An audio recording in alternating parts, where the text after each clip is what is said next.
I saw an interview of Newt Gingrich where he said that he called for covert operations, the U.S. engaged covert operations to destroy the only oil refinery in Iran that was capable of producing gasoline in the country. And the intent was in that destruction to generate regime change to one that's going to be more friendly to the United States. I'd like you to comment on that as a foreign policy, whether you would support that kind of foreign policy, would you oppose it, and explain to us why. Well, when we talk about national defense, I always reference it by telling you that there are things we don't know. And I always even say that about the presidents. There are things that presidents and key leaders in the Congress know that you and I don't. And so, if we knew, we'd maybe have a different opinion. And so that's always important to recognize. I do think this. I think that the world is a safer place when America has the strongest military on the planet. And the reason why I believe that is because America is pretty much the only powerful military in human history that has not used its power to conquer land and grow its territory. I mean, let's be fair, perhaps during the era of manifest destiny, but certainly not in the modern era. Certainly not in the last 100 years. America doesn't invade Iraq because it wants to turn Iraq into a colony. America doesn't go into Afghanistan because it wants to make Afghanistan a colony. America, by and large, sends its young men and women off to die on foreign battlefields almost always for other people's freedom and for freedom around the world. So having a military capable of carrying out covert operations is important because it may be necessary in an instance like that. Now, I don't know the feasibility of it. I'm not a military commander. I don't have all the intelligence behind what that would mean. I don't have the intelligence of what that would mean in Iran. I mean, would it undermine the regime or would it strengthen it? I don't know the answers to all of that. I can just tell you that America has to have options like that available because at the end of the day, our national security is paramount. It's the only excuse we have for deficit spending is if you're doing it for national security. There is no other good excuse except for deficit spending than national security. And I'm not advocating that tonight. I am telling you that's how important national security is. And whatever is in the best interest of the United States and its national security is what I'm in favor of. And if that means a covert operation like that, we'd have to be supportive of it. But since it's covert, we probably shouldn't talk about it anymore. Folks, we have domestic enemies. Now, those same domestic enemies that are trying to decimate our Constitution, they're always trying to get you to be fixated upon and preoccupied by supposed foreign enemies. Hence, our foreign policy, which of course centers upon, by force, thrusting our will upon other nations.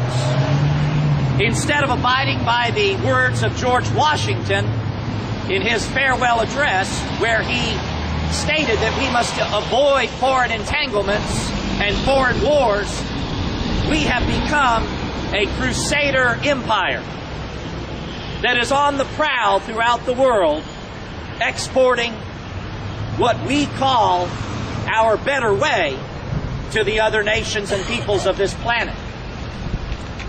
Many among us who harbor a healthy degree of cynicism believe that it's much more about money, about oil, about opium, than it is about human rights and justice. Who are the domestic enemies? That's a good question. Well, let me give you a clue. The worst enemies of constitutional liberty pretend to be the best friend of constitutional liberty. In other words, they pay lip service. They act as though they are the champion of and the guardian of liberty, when in reality they are the enemy of liberty. Mr. Ray, you got 2 minutes, please. Yes, sir. First of all, I agree that we shouldn't be involved in any foreign affairs. George Washington made clear that, like the gentleman said, we do good in other Netherlands foreign affairs. If I had my way, every troop that we have that's in another country would be brought home, and it'd be more worried about securing the borders. Washington, D.C., which sends our troops and makes our policies that our troops must enforce. You must learn what Washington is to learn why they're doing what they're doing. Quote from the Examiner, Ron Paul, The Private Laws of the District of Columbia. In 1871, 3 years after the legal ratification of the 14th Amendment, the government defaulted on its war debts, forcing America into bankruptcy, which resulted in a considerable death blow to the United States for America. On February 21st, England claimed what was theirs according to international law and incorporated the 10-mile strip known as Washington, D.C. You're a citizen of that strip. That strip goes around legislating immorality, stealing people's oil, and telling us whatever it is they want us to think, so to justify why they're there. They've been doing it for a long time. Until you realize the evil behind it, they'll continue doing it. Just stop being deceived and wake up. Thank you.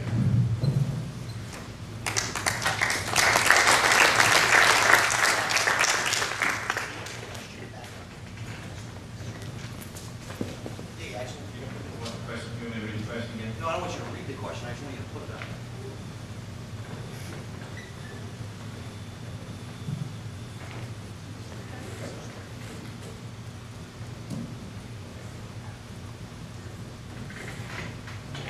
I want to make sure I answer the question correctly so everybody sees with this.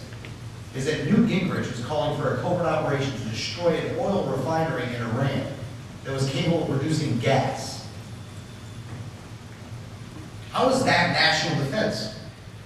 Whether you things that we don't know kind of thing, how is that national defense? And how is that going to provide regime change in Iran? It's not. What it's going to do is actually going to hurt the lower and the middle income people of Iran, the people that would actually want regime change. It would provide the opposite effect of the intended goal. Maybe that's not his intended goal, I don't know. But I wanted to make sure that I read the question because I wanted to answer the specific question. But what Bruce was saying is right. We need to get back to what the founders envisioned our foreign policy to be. National defense is not national offense. We have troops stationed in 130 countries around the world. And they need to be brought home because what they're doing is the opposite of what a strong national defense would be. We want to have the greatest military in the world, of course, because we want to be able to defend ourselves from anyone that would try to attack us. So when you listen to the other speakers that were on here, I agree that we want to have a strong national defense. I disagree on what a strong national defense is. And we've tried it their way. And we've seen where it's gotten us. In endless conflict from World War II on. In endless declared wars from World War II on. I say we go back to what the founders envisioned this country to be. Instead of continuing down the same path that we've been continuing since World War II. Thank you.